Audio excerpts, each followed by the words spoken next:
Hello, hello, good morning, good afternoon, wherever you happen to be watching this from in the world. My name is Bims, and I am the media director here with iCCaRE Consortium. I would love to welcome you to our Friday webinar. Today, we are going to be watching the exclusive premiere of the iCCaRE Insider.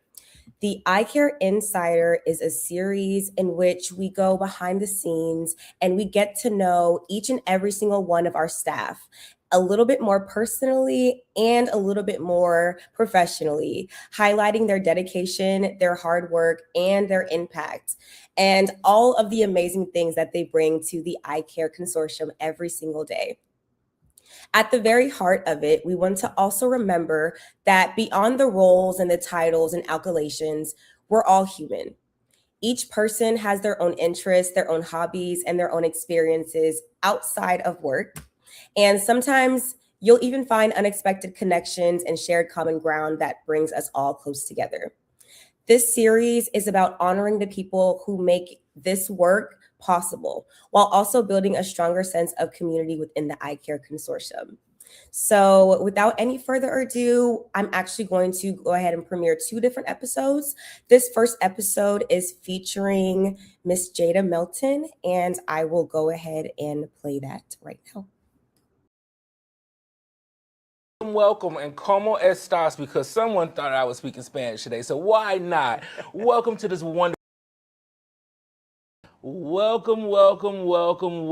If you are a first time here, welcome you to the space. If you're returning, we are glad that you are here. And make sure you tap the person next to you and say, hey, come look at this streaming right now. We're going to get some good information. Invite them to another episode of iCCaRE Insider, people behind the scenes, people behind the progress of what they're doing in the community, which is bringing insight to the health area and to people who need it and underserved. So we are so glad that you're here with us. We have another wonderful person who is bridging the gap between iCCaRE and also the community. So without further ado, I'm going to let you go ahead and introduce yourself. Tell us a little about who you are.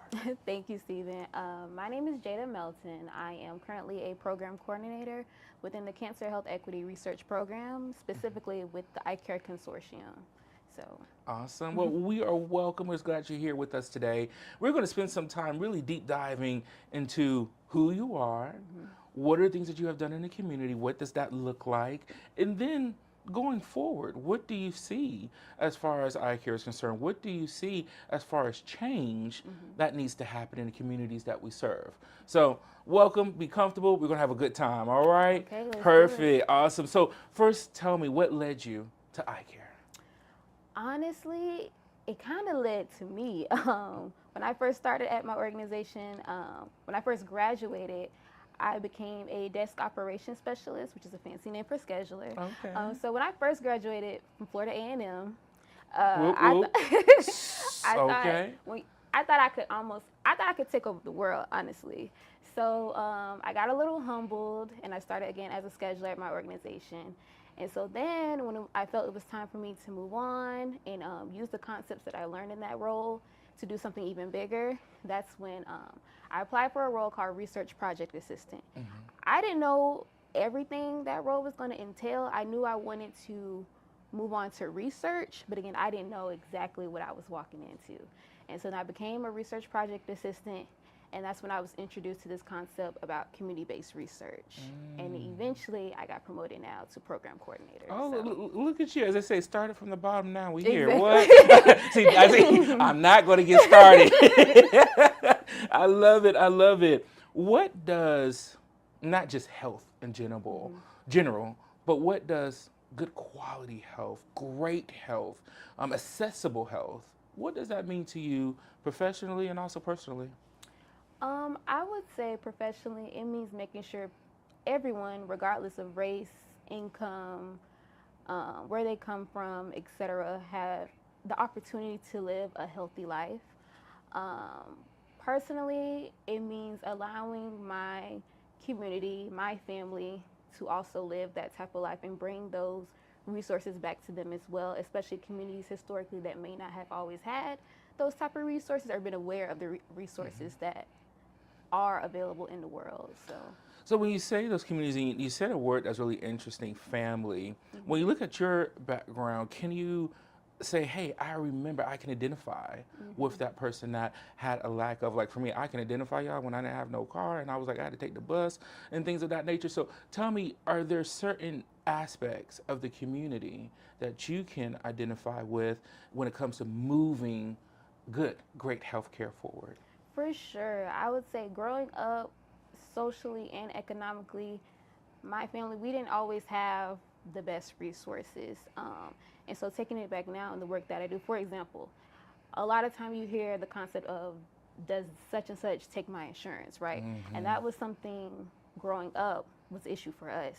And so now working in the community, regardless of what insurance you have, we're going to find a way to get you something, help you navigate the system where you can still, again, live that healthy life. Even if you don't have the resources at this moment, we're going to find another resource that might can help you get there, kind of help you get a almost like a ladder to help you get to where we are trying to get you to be until we get those resources for you. So I would say just growing up in that aspect and taking it out in the community, I can understand where they're coming from because that's something I wish I had as well. You know, and that's something that, you know, it's so funny, I can relate to because I have insurance and I tell folks, get your rewards, whatever, get your rewards, take advantage of that insurance and things if you're able to get it. And so for me, I was like, you know what, I want to get, I'm going to get this free hay, get my teeth clean hay. And so at where I live, brand new dentist office. I mean, oh good, I get to use the first utensils on this mouth. I'm like, I'm ready. You know, give me the fresh mouthwash. And so I used my insurance and they said, no, we don't take it. So I was like, wow, I never understood to that point what people have to go through what do you mean? I was, Right. and literally, it was, I could walk to it. So instead, I got to find me another place. Luckily, I have transportation, but I got to drive 15 minutes. And I was Exactly. like, I don't want, no, I want to go to the Exactly. place. So I can understand, from the community standpoint, hey, when you have certain resources and you're paying into it or whatever the case may be, they can still say no. Mm-hmm. And there's nothing that you can do about it. So I can Mm-hmm. relate to that as well. Thank you for sharing. Of course. When it comes to the moment, because I mean, you started from the bottom, like you said, you started with college, and I'm going to take over the world. But Yeah. sometimes, God, things humble us and say, hey, you got to learn, you got to redo some things first. Through that life process of where you are now, where did the light bulb and say, hey, you know what, this is more than just a paycheck. This is more than just, hey, I'm clocking in, clocking out. Yeah. This is a career. I find purpose. Mm-hmm. I find value in what I do. I would say when I was a research project assistant, I worked at the front desk of our downtown site.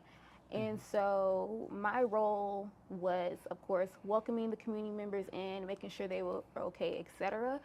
And so in that role, there was a community member who is downtown, so it's hard to navigate, right? And so there was a community member who called the phone, and she was frantic because we were having a cancer advocacy training that day.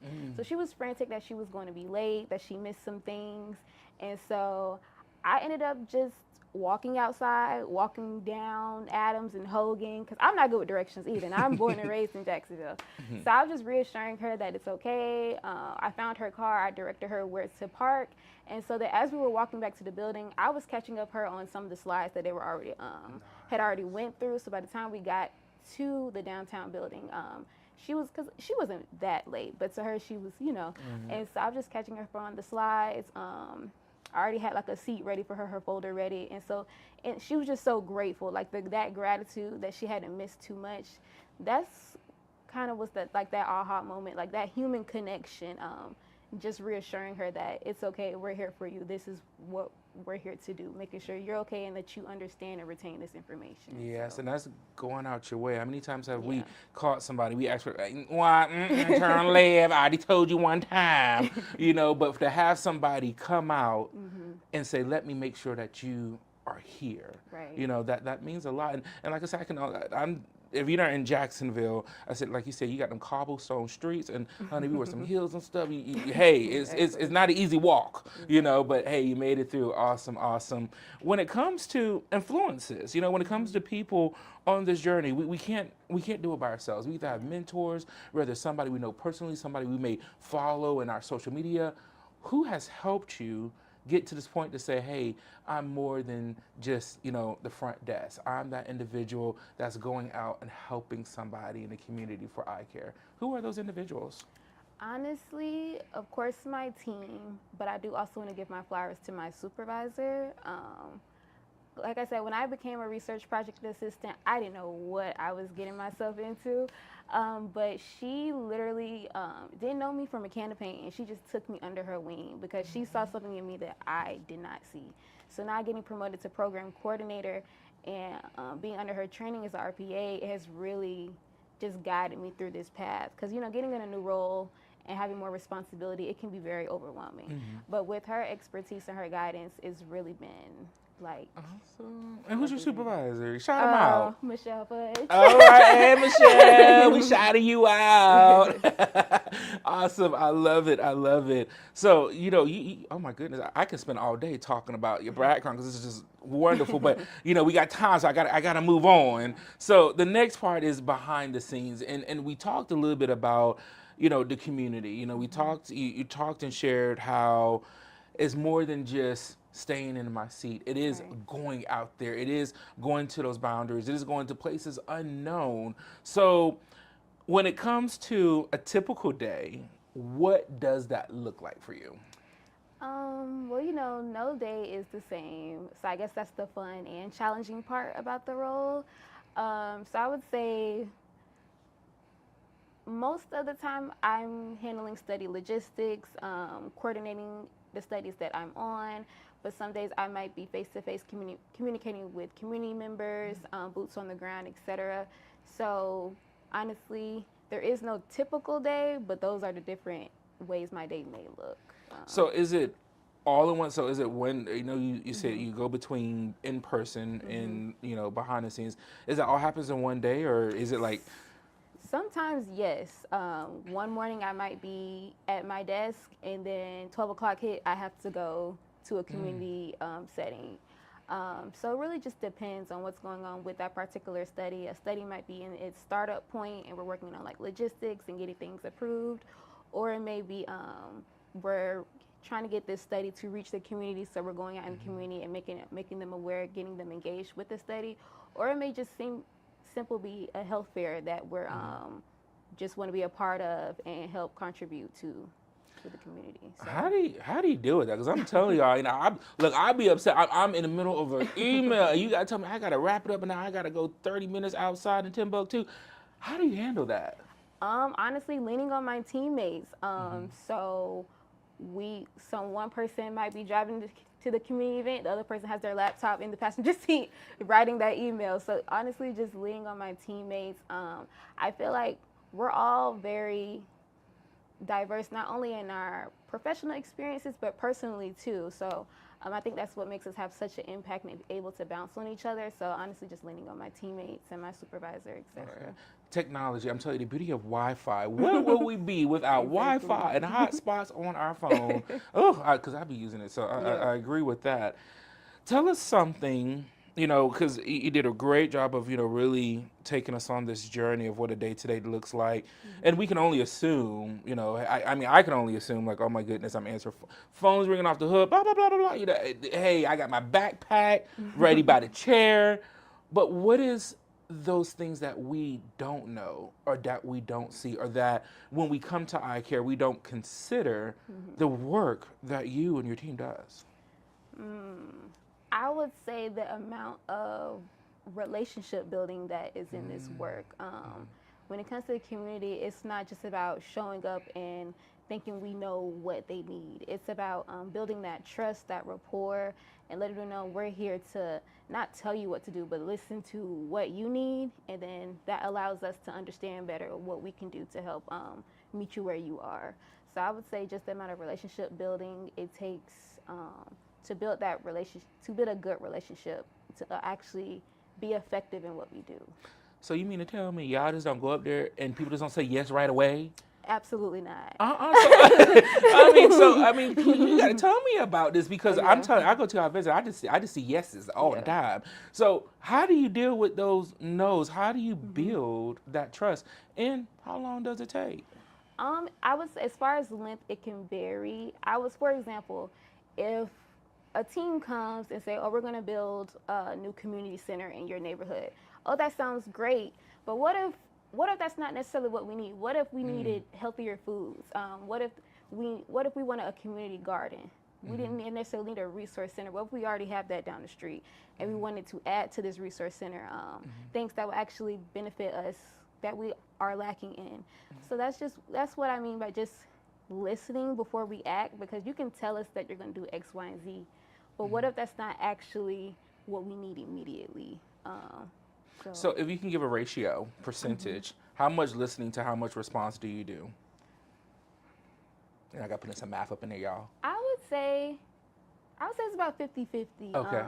Once we listen and understand exactly what you need, that's when we go into action and it's boots on the ground. Okay, we got you, and let's do it together. Also, it's a co-creation. It's not just us going to do it by ourselves. Your community members are there not as an afterthought, but at the very starting point, they're at the table. So. Wonderful. Look at that, boots on the ground. If I had my fan, there you go. I love it. I love it. Tell me, what is, and you kind of touched upon it in so many different ways, but what is the biggest struggle? What is the biggest hurdles that you go through with your line of work? I would say just those systemic barriers is, I feel like, going to be one of always the biggest challenge. Because everyone is different. So someone might need assistance with transportation. Someone might need assistance with something that's going on back home. So I would say just being able to navigate the systemic barriers that different people may be going through. But the way I look at it is, at the end of the day, this might be right now an ongoing thing, but right now in this moment, in this present moment, how do we navigate instead of trying to just go on top of it? How do we navigate through it to reach the finish line? Okay, okay, awesome. I love it. And what keeps you motivated? Because I said, look, I'm tired. Just look, I'm like, leave my backpack Yeah. at the chair. I'm not bringing. How do you stay motivated going through those barriers? How do you stay motivated when it comes to again events and answering emails and logging into the hotspot? How do you do it all? How do you stay motivated? I would say that's a good question. I would say just remembering my why. Some days can definitely be overwhelming, but just remembering why you're here and have been put into this position, looking at it as not as a burden but a reward, because not everyone has steps to follow. I didn't always have steps to follow. I created my own steps, you know. So I would say just remember my why. Thinking about also my family, because this impacts them too, you know. So yeah, just being reminded of like why am I here? That keeps me going. I love it. Yeah. Remembering your why, y'all. So when y'all get stuck, remember your why. That is so Yeah. important. And when you said family, another key word that brought up to mind for me is because what we do, Yeah. it affects somebody close or near and far. And knowledge is power. We Right. cannot hold information back. We got to give it to the community. So wonderful for sharing.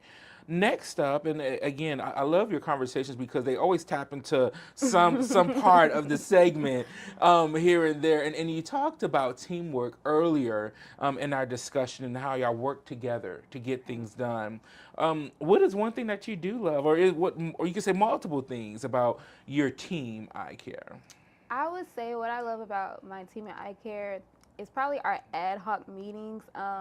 A lot of people in church, they'll walk by and see me in a meeting with like a particular person. They'll be like, "You just met with this person," but our meetings, we're not just talking; we're actually working. Like they're working meetings, and I think I love that because we get a lot of things done when we're just bouncing off of each other and just talking out an issue, especially if there's a challenge that's going on, and we don't necessarily know how to navigate it right now, but when we're on Zoom or on Teams and typing and searching and going on the internet and looking up things, it really helps us just bounce off each other. So I would say our ad hoc meetings and our working meetings, something I do cherish. Y'all make it fun. You can tell me. We definitely make Do it y'all fun. sing? Do y'all, I mean, what fun do you bring to this meeting? Because I just want to I just want to be in one of them. I It would looks say like our a lot of fun. GIFs. I love GIFs. So Okay. even in my emails, I send a GIF. So I would say, yeah. I love it. I love it. I love it. You brought up an excellent point because I came from the corporate mindset, and when we had meetings, it was no laptop. It was straight papers and do this. And so when I came into the nonprofit, I see these people bring laptops. I'm like, oh, this is unetiquette. What are y'all? Y'all need to look at me. What do y'all know? And it wasn't to the nonprofit field, and I started doing that. Oh yeah, that. And like you said, you work through because the need is so great. And like you said, sometimes you got to hit that boots on the ground and get things done right away. So I can relate to that. Awesome, awesome. When it comes to your team, and you talked about highs and lows. You said, hey, y'all work together on certain things, but how do y'all really work through, or can you give an example of when your team came together and worked through a difficult situation or a high or low? I would say my supervisor does a great job of bringing us all together, especially when it's maybe feeling like a tense time. She does a good job of bringing us all together just to sit, talk, and kind of just relax and breathe in and out. So just again, going back to just bouncing off each other and sharing experiences, because while we might have a shared goal, with all of us being on different projects, we're not going to always have shared experiences. So I'm on iCCaRE, but another program is working on another project, and so whatever he's going through, I might not have gone through it yet within my own project, but it might come up, and vice versa. So I would say just talking things out and listening to each other. Again, we might be on different projects, but something this person is going through might come up within mine as well, or something that they're going through, I might have already experienced it, so I can help them out. So those times where we all come together, regard iCCaRE and this project, that project, I think those are the best moments, is sharing what we're going through and being able to just bounce with subject matter experts, you know. So Exactly, because I'm like, don't have me hit the brick wall. Like, if I can save, please help me be saved, because I do not want to go through rebuilding. So that is also a good point. What is the biggest challenge in your job? What is the, we talked about, hey, how to work through Yeah. certain things and how your team works through certain things, but what is one of the biggest challenges or a challenge that you face with your role? I would say so far, so I've been in this specific role for just a few months. I would say so far the biggest challenge has just been because in research there's a lot of regulatory items.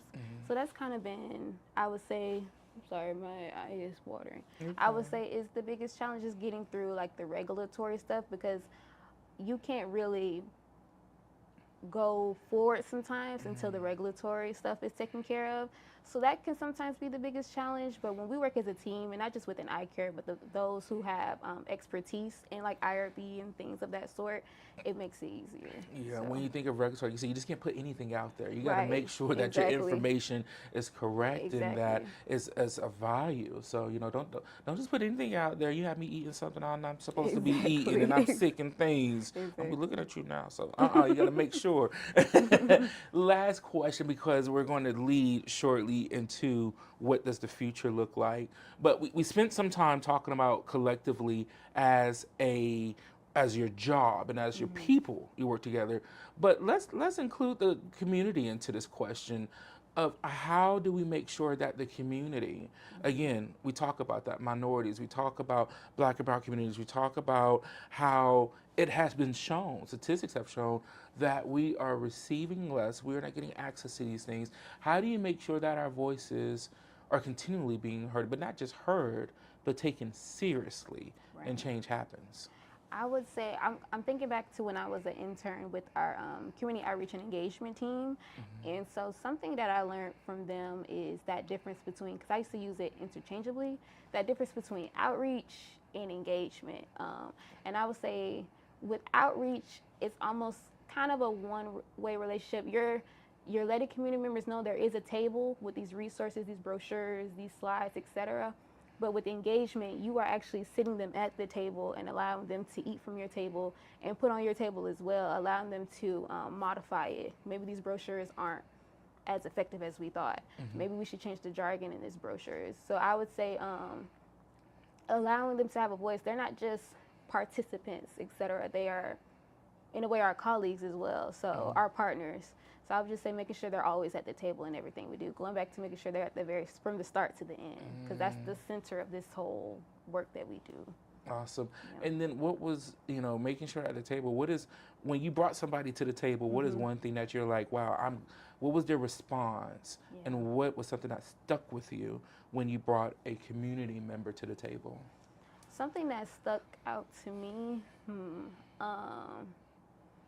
I would say just the fact that not everyone knows. Even as an employee, I didn't always know about this work. So when you bring someone in, they're not going to always know exactly like what is your mission, what is your goal, like what exactly do you want from me? You know what I'm saying? So I would say something that has been odd is when we do tell them like what our goal is.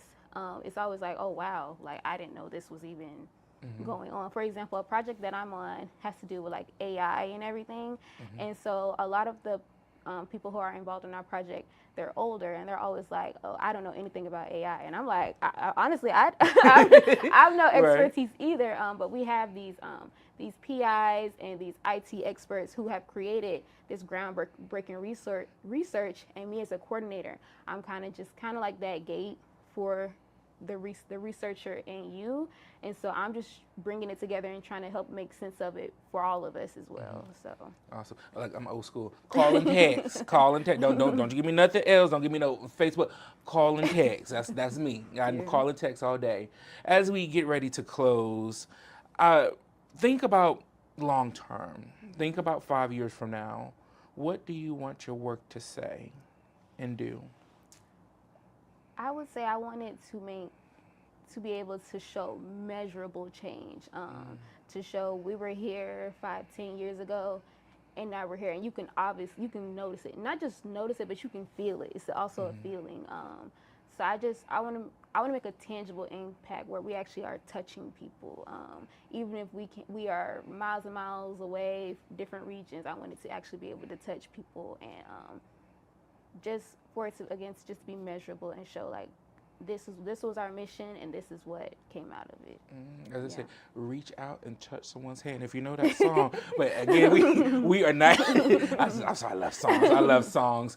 And speaking of songs, I always like to have something fun. If you could do a song that could describe you or your team, what would it be?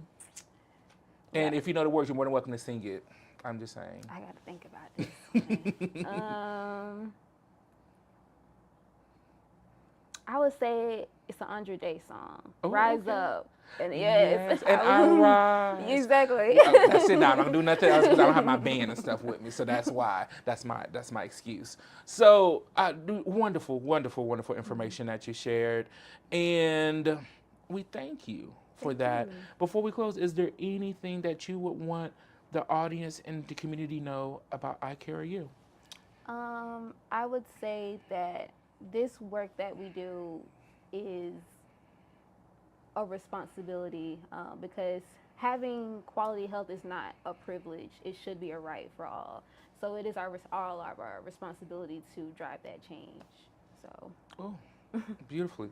Wonderfully Thank said. you. Rise up, reach out, and touch someone's hand. We see you next time, and thank you for joining us.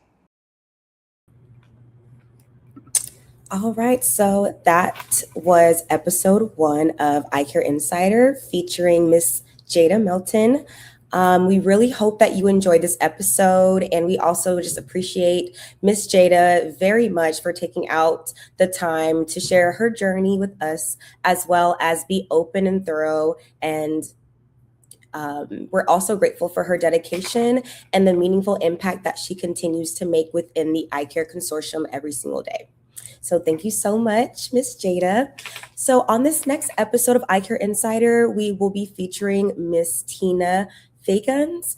And in this segment, we will also be highlighting her role, her experiences, as well as the impact of her work within the consortium, and also getting to know her a little bit more personal and take a look behind the person behind the position. So this will be episode 2 of iCare Insider. Welcome, welcome, and como estas, because someone thought I was speaking Spanish today, so why not? Welcome to this wonderful space of iCare Insider, people behind the scenes. And I have another wonderful guest with us today, a person who is a pioneer in the community. When I first started here in Jacksonville, I'm telling you, Miss Tina was anywhere and everywhere, and she always had a heart for the community. And I said, we have to have her on this show. So without further ado, let's welcome Miss Tina. Hello. Hello, Stephen. Good Hi- morning. Thank good you morning. so much for having me. Awesome. Well, we are glad that you are here because we want to get to know you more. We want to get to know what do you do, how do you impact the community, and what is it that you see long term. But before we do that, we got to get to know you. So tell us a little bit about yourself. Okay, well, my name is Tina Fagans. I do consider myself as a community worker, and some of my leaders recognize me as boots on the ground. All right. So I've been in the Jacksonville community for 30 years, and I've been boots on the ground, hands-on for almost 30 years, let's say that. I'm a former supervisor of election precinct manager, 23 years with the supervisor of election, which gave me access to the community as an advocate for voting. And in 2019, I was diagnosed with cancer. And I did everything that I could coming towards 2019 so that I would never have cancer. However, that unfortunate day came when I was diagnosed with cancer. And that just set my world, it just changed my world completely. But I'm here, 6 years cancer-free, and I have been sharing my story and also trying to bring awareness to not just the community, but to all of my friends here, there, Washington, D.C., at home, Maryland, and everywhere. Anybody that will listen to me wanted to share my awareness and what I went through with my Awesome. diagnosis. Wonderful, and we're glad to see 6 years. You said, right? That October 15th will all be 6 right. years. Wow, amazing. That is good news. And when you said boots on the ground, I wish I had my fan because I was where them fans at, you Where know. them fans? Yes. But you know, when you talk about your journey and you talk about, hey, I was diagnosed with cancer, I did not even know. I can imagine the word of health, but not just health. What does good health look like for you, for our community? What does accessibility look like for you in our community? When you think of those words, what does that look like, both from the professional side and personal side? Well, from the personal side, I just want to educate everybody that I come in contact with, bring awareness to them about prevention and intervention. Just because you get a cancer diagnosis, it does not mean death. And there are prevention, intervention that will help and allow you to be alive like I am. Yes. 6 years. Yes, I love it. And professionally, I think that the most important thing is to bring awareness to whatever space you are allowed to, bring awareness of the prevention and intervention and what you can do to be alive like I am. Wow, wow. Be- Go ahead. No, you No, look. No, you that's- share. You no. share. I love it. No.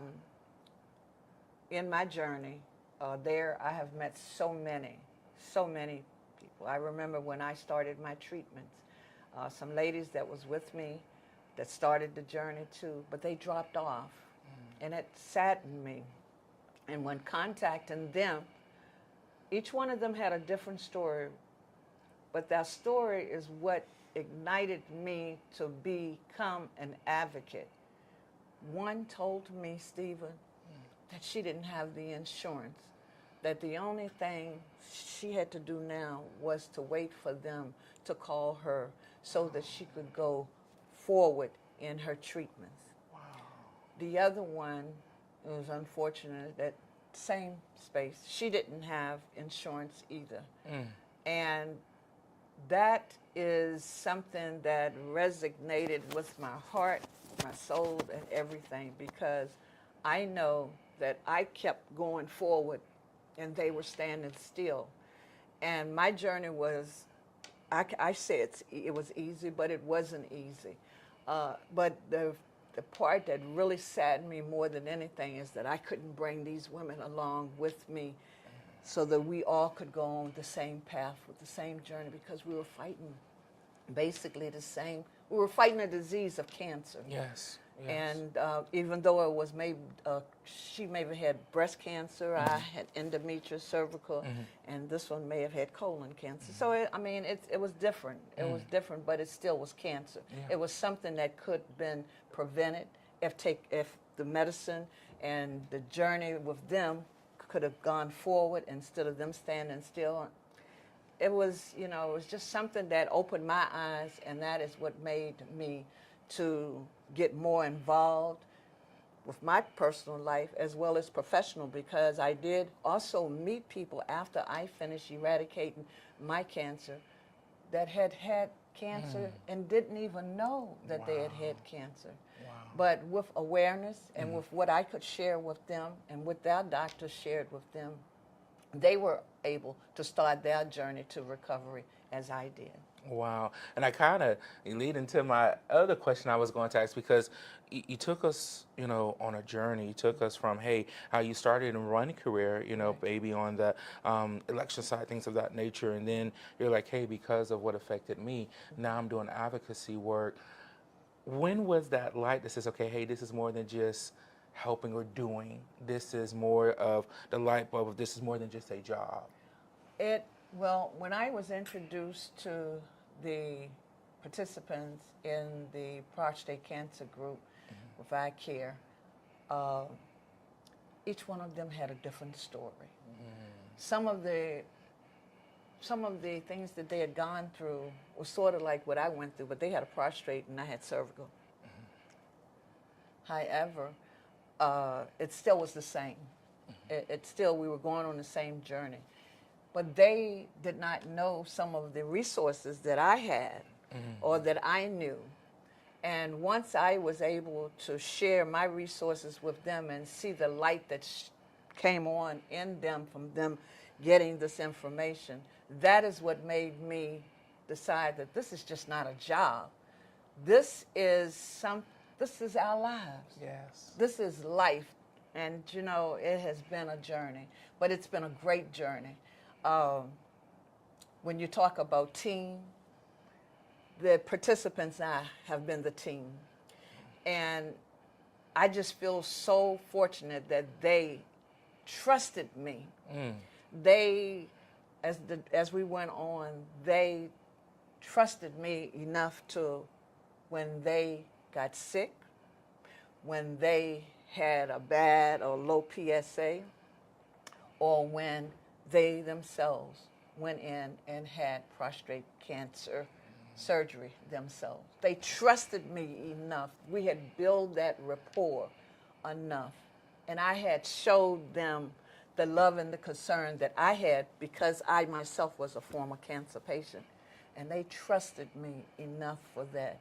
And I sit here today, Stephen, and I tell you, it has been a great journey. I am thankful for the opportunity. The participants and I have been the team. We have, I've learned so much from them. Personally, I have literally I know that some of the resources that we have or that I have been introduced to at the American Legion Post it's not enough. It's not enough. When we talk about healthy, some of these guys, just because they are veterans, don't mean that they're millionaires. Yeah. It doesn't mean that they have all the money or the resources that they need for them to stay healthy. I can tell you about so much. I can tell you about one of my participants that was healthy. Yeah. He even steered the book club, and he himself had to go through the pain of getting the diagnosis that he had to have prostate cancer himself. Well, I am here to tell you that he have had his surgery. He's up, he's well. I met him Saturday at Sam's, and his wife was in getting things that they needed, but I was able to give him fresh vegetables, fruit, even meat, and even other things, toiletries, some things that I didn't know. He may not have needed it, but I had it, and I felt that this was something that they needed. He was more, and then his wife came out with the other things that they had, and they were more than appreciative. And this is not the first time that I had shared things with them. And it just, I mean, his face just lit up, and her face did too. And as I said, one of the most rewarding things in this whole journey of mine is for the wives to trust me, to trust me enough. You know, this day and time we have everything, so much going on. Yeah. But for the wives to engage when I would call the participants for some reason, for a meeting or whatever, the wives would engage themselves.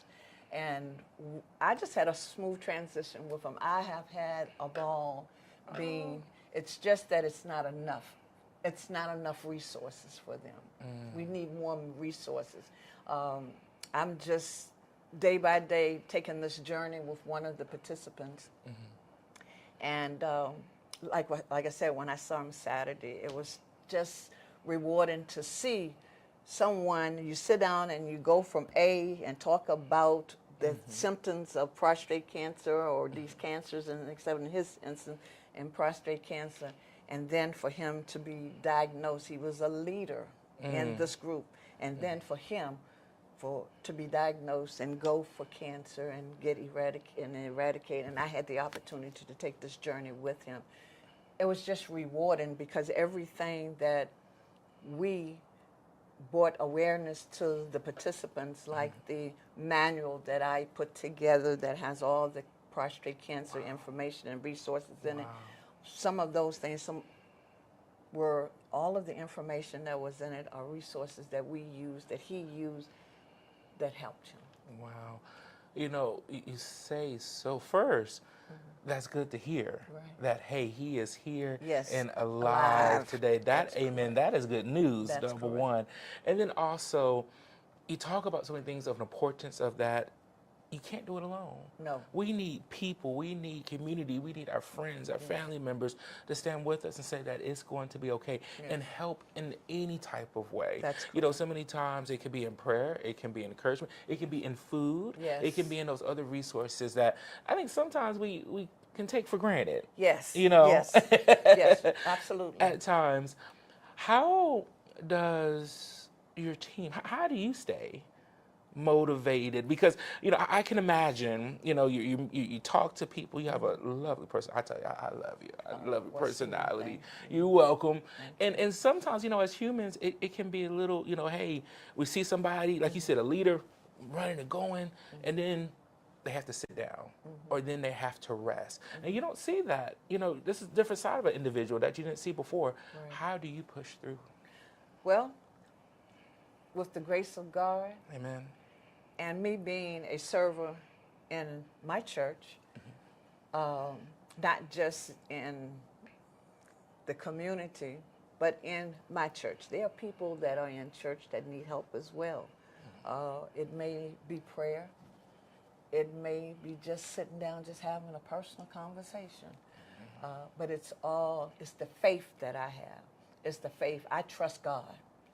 I trust God. And when I was eradicated, when I got diagnosed, I was here all by myself. I didn't have any family members here, even though they were just a phone call away or just at arm's length.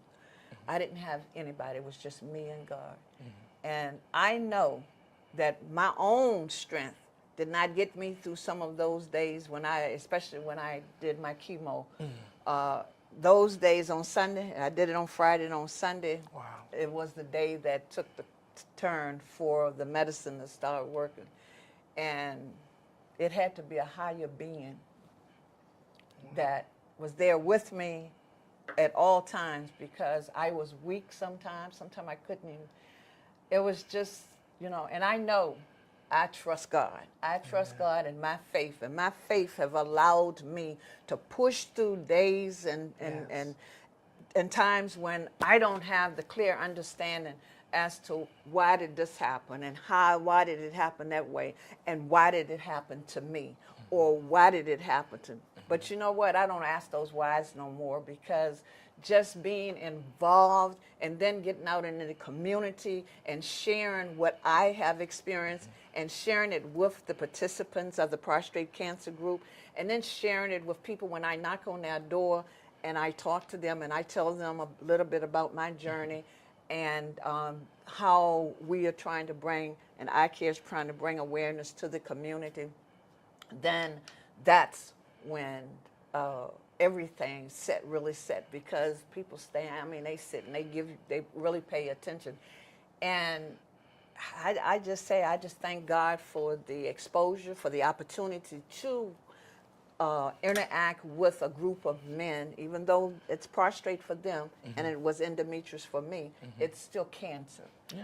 And with us putting all of our knowledge together, I think in the end, and I think down the line, I think there's going to be more resources and more medicine, more scientific research will have happen, and we will have more medicine, we'll have better procedures, we'll have more of everything, and we'll have more healthy people.